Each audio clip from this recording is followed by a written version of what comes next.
Hello everyone, today I'm going to show you how to change the background with AI. So I will just use this Kling AI. I will be just logged in and I will just tap on it like AI images.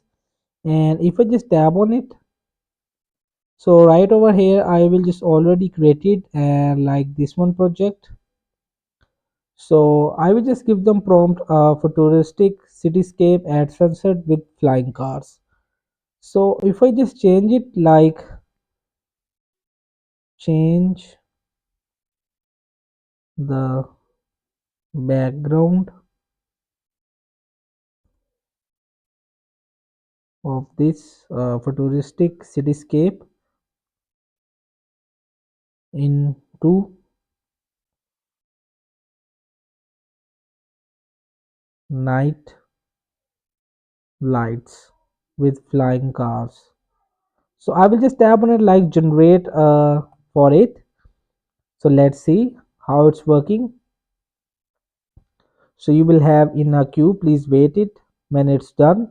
So finally, I will be just change in just seconds to use this Kling AI website.